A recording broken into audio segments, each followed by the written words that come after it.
जादुई जहाज का गांव। बूढ़ी सीता सवेरे सवेरे अपने जहाज गांव के आंगन में धान पसार रही होती है।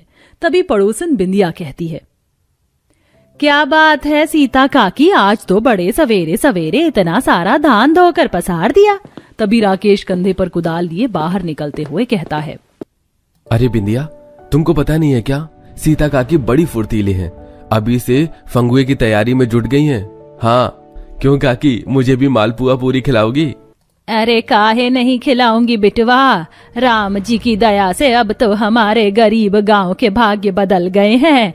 अब के बरस तो मैं पूरे गांव को बायना बांटूंगी। हाँ। राकेश कुदाल लिए खेत की डगर चल देता है। गांव की महिलाएं घरेलू काम धंधे में लग जाती हैं। किसान खेतों में फसलों की कटाई में जुटे थे। अरे गजोदर काका, मुखिया जी, इस बार तो हम किसानों की मेहनत सफल हो गई। कितनी ऊंची पैदावार हुई है। सच में प्रकाश, इस जहाज गांव की धरती तो सोना उगल रही है। इस बार तो हम लोग साल भर भी बिना खेती बाड़ी किए घर में बैठकर खाएंगे तो भी अनाज खत्म नहीं होगा। सारे किसान खुशी खुशी कटनी करने लगते हैं। तभी एकदम से मौसम खराब हो जाता है और गांव के निवासियों को आसमान में एक हवाई जहाज आते दिखता है, जिससे सब चिंतित हो जाते हैं। हे भगवान, लगता है बाहर वालों को हमारे जादुई जहाज गांव की भनक लग गई है। हमारे गांव का भविष्य खतरे में है मुखिया जी, अब क्या होगा? आखिरकार जीते जागते इंसानों के जादुई जहाज गांव में बसे इस खुशहाल आबाद गांव के पीछे का पूरा रहस्य क्या है? क्यों गांव के निवासी धरती छोड़कर इस जहाज के अंदर बस गए हैं? कैसी रही होगी इस गांव की दुर्दशा? तो चलिए देखते हैं कहानी के पिछले भाग में। जहां पंचकुला गांव के गरीब किसानों का समुदाय कड़ी धूप में बैलों के जोड़े से बंजर जमीन जोत रहे हैं। मेरे देश की धरती सोना उगले उगले हीरे मोती, मेरे देश की धरती, मेरे देश की धरती। ओ अरे क्यों रे राकेश, यहाँ नंगे पांव अंगार भरी जमीन जोतना हम किसानों को भारी पड़ रहा है और तू गीत गा रहा है। अरे काका, आज से सावन भादों का दिन चढ़ गया है और आप तो जानते हैं हम गरीब किसानों के लिए बारिश के मौसम का महत्व कितना होता है। जब तक जमीन न भीगे बीज नहीं बो सकते हैं। अरे हमारे मगर पंचकुला गांव की धरती में साल भर में ज्यादातर तो बारिश ही होती है। फसलें खराब होती हैं सो अलग, माल जाल भी भीगते हैं और मड़ई भी उजड़ जाती है। हमारा तो सारा जीवन मिट्टी और फूस के मकान में ही कट गया। पता नहीं कब सरकार की नजर हमारे गांव पर पड़ेगी। जुताई करके सारे किसान खेतों में बैठकर बारिश का इंतजार करते हैं, मगर महीनों तक बरसात नहीं होती, जिससे सब चिंता में आ जाते हैं और इसीलिए पंचायत की बैठक होती है। जयराम जी की मुखिया जी। हाँ राकेश, क्यों, क्या मसला है? मुखिया जी, आप तो देख ही रहे हैं, अब के बरस गांव की धरती पर बरसात की एक बूंद नहीं पड़ी, तो हम सोच रहे थे गंगा नदी के बांध को खोल दें ताकि खेती बाड़ी के लिए पानी मिल जाएगा। मगर राकेश, तुमको पता है जहां वो बांध है वहां बरसों से वो विशाल हवाई जहाज है, जिसके चलते नदी का संतुलन स्थिर बना है।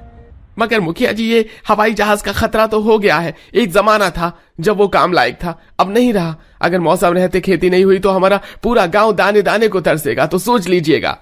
राकेश की बातों में पूरा गांव सहमति जताता है। सब मिलकर खटारा जहाज को नदी के पास से किनारे लगा देते हैं। एक वक्त में जहां तमाम किसान कड़ी धूप में छांव पाने के लिए अक्सर उस जहाज में विश्राम करते थे, आज सबके दिलों में कुड़कुड़ाहट पैदा हो जाती है।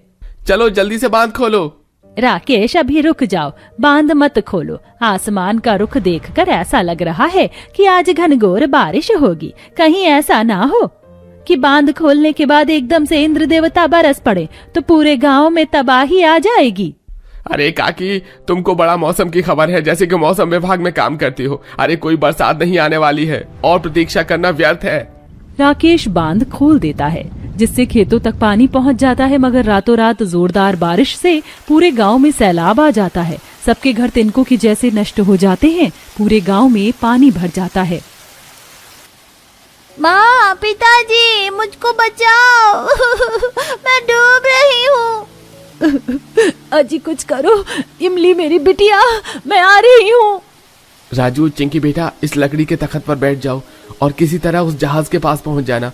सरला, तुम भी जाओ, बहाव बहुत तेज है।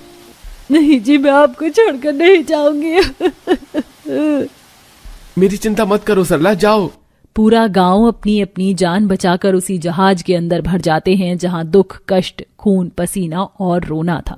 कहा था मैंने राकेश रुक जा, देख लिया प्रकृति का कहर, पूरा गांव तबाह हो गया। अब इस कटारे जहाज में कैसे जीवन काटेंगे हम इस कड़ाके की ठंड में। ये जहाज हमारे पूरे गांव की संख्या का भार ज्यादा देर नहीं सह पाएगा, ये भी टूट जाएगा। ये सुनकर भुवन, जो कि पेशे से बढ़ई था, वो कहता है, काकी चिंता मत करो, सवेरा होते ही मैं इस जहाज को ठीक कर दूंगा। आज की रात काटनी है बस। सवेरा होता आसमान से बादल छट जाते हैं और सारे किसान जंगल में लकड़ी काटने आते हैं। अरे ये देवदार का पेड़ है, इसकी लकड़ी सबसे मजबूत होती है, इसी को काटो। जैसे ही सब मिलकर पेड़ पर प्रहार करते हैं तभी तने से खून आने लगता है।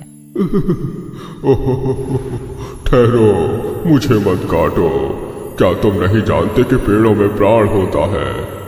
अरे क्षमा कीजिए वृक्षदेव, किंतु हमारा गांव बेघर हो गया है, इसलिए हमें लकड़ी की जरूरत है। भला हो अगर तुम सब उस सूखे निर्जीव पेड़ को काट लो तो। सब लोग सूखे पेड़ को काटकर जहाज में लाते हैं और मरम्मत करते हैं। अब जहाज रहने के लिए तैयार है। अरे आसरा तो मिल गया, मगर बिना जमीन के भरण पोषण कैसे होगा? इस जहाज के अंदर जमीन, आसमान, हवा, बयार, पेड़ पौधे, प्रकृति, ये थोड़ी ना होगी भुवन। तभी एक सुनहरी रोशनी जहाज पर पड़ती है और देखते देखते खटारा जहाज हीरे की तरह चमचमाने लगता है। पूरा गांव एक साथ जहाज के अंदर आते हैं, जहां सुंदर सुंदर घर बने थे। हरे भरे पेड़ पर चिड़िया चहचहा रही थीं। खेती के लिए उपजाऊ जमीन थी, पीने के लिए जल और जीवन था, जिसे देखकर सब आश्चर्यचकित हो जाते हैं। ये तो चमत्कार है, इस जहाज के अंदर तो आबाद जादुई गांव बसा हुआ है। देखो सब लोग। और इस जादुई जहाज के गांव में हमारे खेलने के लिए कितना बड़ा मैदान भी है। और तो और हम किसानों के लिए जमीन भी है। ईश्वर का धन्यवाद करो, उसने दुख पड़ने पर भी हम गरीब गांव वालों की सुध ली है। सब कोई इस चमत्कार के लिए ईश्वर का आभार जताते हैं और जादुई जहाज गांव में फिर से जीवन की शुरुआत करते हैं। जादुई जहाज गांव की जमीन इतनी उपजाऊ थी कि खेत महीने भर में फसलों से लहलहा उठती है। खुला वातावरण में सबके परिवार खुशहाल थे, मगर एक दिन एक हेलीकॉप्टर उस गांव में प्रवेश करता है। कितने अच्छे भले खुशहाल रह रहे थे हम गरीब गांव वाले, कहीं ये लोग हमसे हमारे जादुई जहाज गांव छीन न ले। आसमान से जैसे ही हेलीकॉप्टर जादुई जहाज गांव में उतरता है, उसमें से एक राजनीतिक व्यक्ति उतरते हैं। घबराइए मत, मैं सरकार की तरफ से आपके जादुई जहाज गांव में आया हूं, आपकी मदद के लिए। अरे जब हमें मदद की आवश्यकता थी तब क्या आपकी सरकार सो रही थी? चले जाइए हमारे गांव से, हम अपने हाल में खुश हैं। ऐसा बोलते हुए मुखिया जी के शब्दों में बरसों संघर्ष और गरीबी झेलने की नाराजगी छाई थी। सबकी आंखों में पीड़ा के आंसू थे। मैं आप सब की तकलीफ समझता हूँ, पर अब सरकार इस गांव की प्रगति के लिए कार्य करेगी, और अगर आप अपने जादुई जहाज गांव का द्वार आने वालों के लिए खोलते हैं तो इसमें आपका ही फायदा है। सैलानी यहाँ घूमने आएंगे तो आपको मुनाफा होगा और गांव विकास करेगा। पूरा गांव उस व्यक्ति की बात पर सलाह मशवरा करते हैं और अंत में जादुई जहाज गांव के निवासी बाहर वालों को आने देते हैं। जादुई गांव की खूबी ये थी कि वहां कभी भूकंप, सूखे जैसी परिस्थिति नहीं आती थी। वहां थी तो सिर्फ और सिर्फ खुशहाली ही।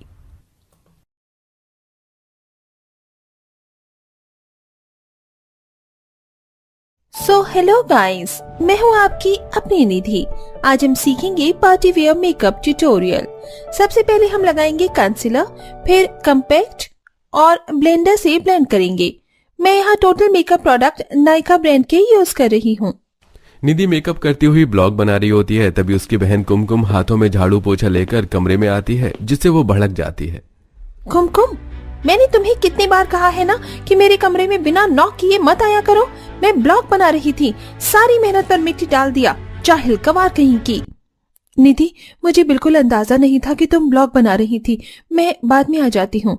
ज्यादा नाटक मत करो, लगाओ झाड़ू पोछा। वैसे भी तुम पर ये नौकरानी वाले काम बहुत सूट करते हैं।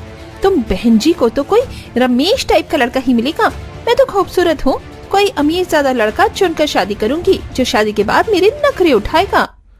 कहने को तो निधि और कुमकुम सगी बहनें थीं, लेकिन दोनों के स्वभाव में जमीन आसमान जितना अंतर था। निधि घमंडी मिजाज वाली थी, उसे मॉडर्न बन के रहना और मेकअप करना बहुत पसंद है, जबकि कुमकुम सादगी पसंद लड़की थी। अजी आ गए आप, क्या हुआ, बात बनी कि नहीं?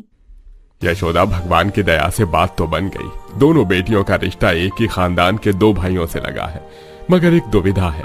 दोनों परिवार ऊपर नीचे रहते हैं। ऊपर तो अच्छा खासा नया मकान बनवाया है, मगर नीचे वाला तो कच्चे मकान में गरीब भाई का परिवार रहता है पुश्तों से। तो आयुष के साथ हमारी कुमकुम की जोड़ी अच्छी रहेगी। ये सुनते ही निधि भड़कते हुए कहती है, वाह पिताजी, मेरी गरीब बहन के लिए अमीर और मेरे लिए इस गरीब लल्लू को चुना है। मुझको ये रिश्ता मंजूर नहीं है, मुझे आयुष पसंद है। पर निधि, आयुष को हमने तेरी बड़ी बहन के लिए चुना है। कोई बात नहीं माँ, अगर निधि को आयुष पसंद है तो आप उसकी शादी आयुष से कर दो। निधि की खुशी में ही मेरी खुशी है। ओवर एक्टिंग की दुकान कहीं की, जब देखो दिखावा करती है। निधि के लिए कुमकुम अपना रिश्ता बलिदान कर देती है। देखते देखते शादी की तैयारी शुरू हो जाती है। निधि, कुमकुम, ये लो बेटी, तुम दोनों के लिए 10,000 रुपए। इनमें अपने लिए श्रृंगार का सामान खरीद लेना। हिसाब किताब से पैसे खर्च करना, खास करके तुम निधि, बेवजह पैसे मत उड़ाना, क्योंकि अभी शादी वाला घर है तो बहुत से खर्चे होंगे। क्या माँ, शादी की शॉपिंग के लिए केवल 10,000 रुपए? बस इसमें तो मेरे मेकअप का सामान भी नहीं आएगा। मैंने ब्यूटी पार्लर में अपना HD ब्राइडल मेकअप करवाने की बुकिंग भी की है, जो कि 25,000 अलग से लगने वाले हैं। क्या कहा, 25,000? अरे क्या जरूरत थी इतने महंगे पार्लर में बुकिंग करवाने की, थोड़े सस्ते पार्लर में सज जाती। हाँ निधि, तुम्हारी शादी का 16 श्रृंगार मैं कर देती। वैसे भी मेकअप किट में बहुत मिलावट होती है। जस्ट शट अप, तुम जैसी जाहिल गवार को क्या पता मेकअप किसे कहते हैं। माँ, मैं अपना ब्राइडल मेकअप उस ब्यूटी पार्लर से ही करवाऊंगी। जिंदगी में शादी एक बार होती है। ऐसा बोलकर निधि पर्स उठाकर शॉपिंग करने निकल जाती है। वहीं दूसरी तरफ यशोदा शादी के खर्चों की सोचकर चिंता में घुली जा रही थी। पता नहीं ये लड़की का खर्चीलापन कब जाएगा। 25,000 रुपए इसी के श्रृंगार में लग जाएंगे तो तेरा शादी का श्रृंगार कैसे होगा बिटिया? माँ, तुम मेरी चिंता मत करो, मैं खुद से सज लूंगी। और फिलहाल ये 10,000 रुपए तुम रखो, काम आएंगे।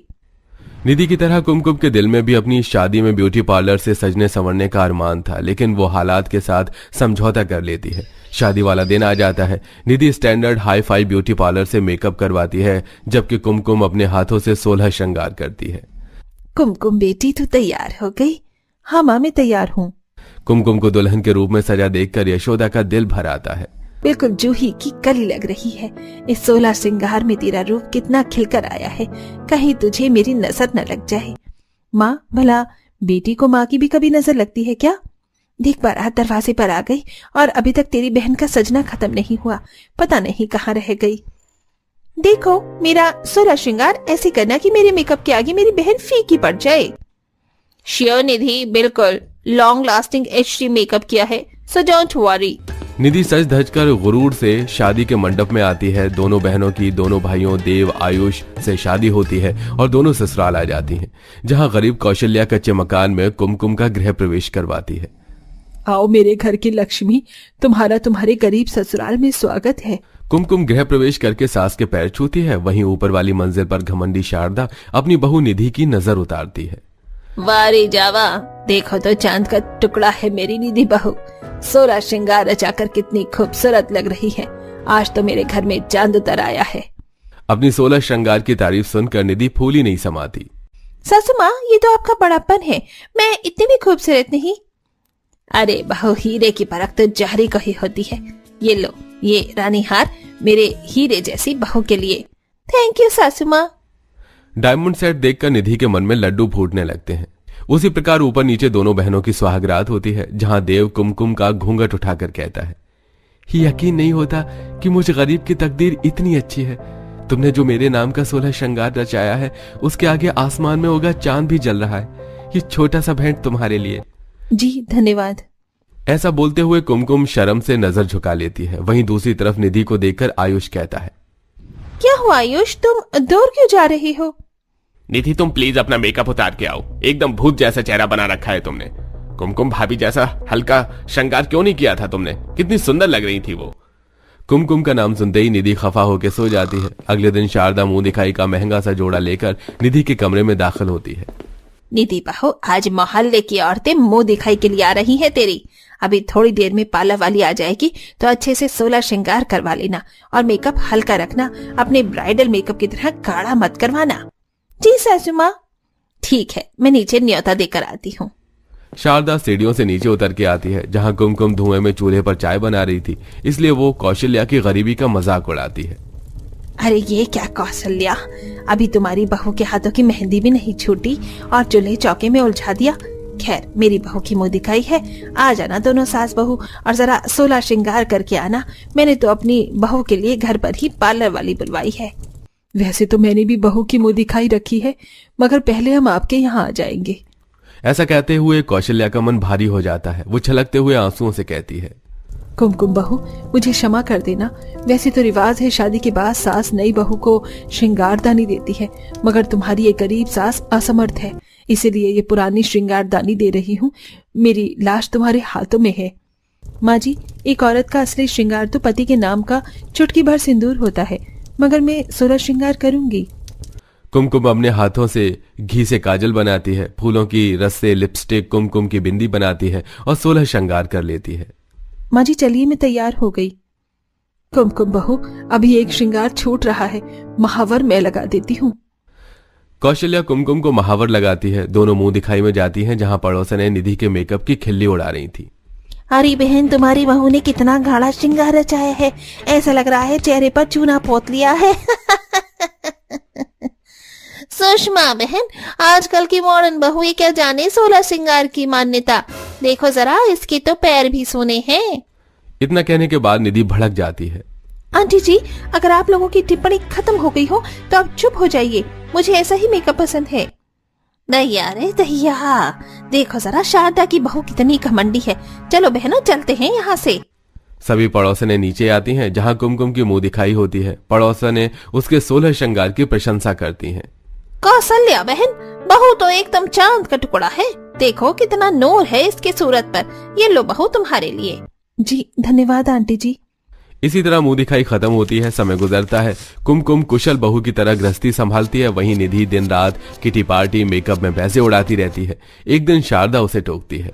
निधि बहू, तुम्हारा पूरा कमरा मेकअप से भरा हुआ है। आज तुम और मेकअप खरीद ले आई, इतना खर्चीलापन ठीक नहीं है। सासू माँ, मैं मेरे पति के पैसे उड़ाती हूँ, सो प्लीज टिपिकल सास की तरह रोक टोक मत किया कीजिए। बहू रानी, तुम जिसके पैसे उड़ा रही हो मेरा भी बेटा है। मैंने तुम्हें पलकों पर बिठाया, इसलिए तुम सास का आदर मान भूल गई हो। दोनों में बहसबाजी छिड़ जाती है। तभी कौशल्या कुमकुम ऊपर आती हैं। क्या बात है माँ जी? निधि, सब ठीक तो है? कौशल्या, मुझे क्षमा कर दो। मुझको बड़ा घमंड था खूबसूरत बहू लाने का, इसीलिए मेरा घमंड चूर चूर हो गया। मगर तुम्हारा घर गरीब होकर भी स्वर्ग से सुंदर है, क्योंकि तुम्हारे घर में लक्ष्मी है। शारदा की आंख से झरझर आंसू बहने लगते हैं, जिससे निधि शर्मिंदा हो जाती है। निधि, अगर तुम बहू होने का कर्तव्य नहीं निभा रही हो तो तुम्हारा सजना संवरना सब व्यर्थ है बहन। अंत में निधि अपने बर्ताव के लिए माफी मांगती है। उसके दिल से कुमकुम के लिए भी भरी खटास खत्म हो जाती है और दोनों खुशी खुशी रहने लगती हैं।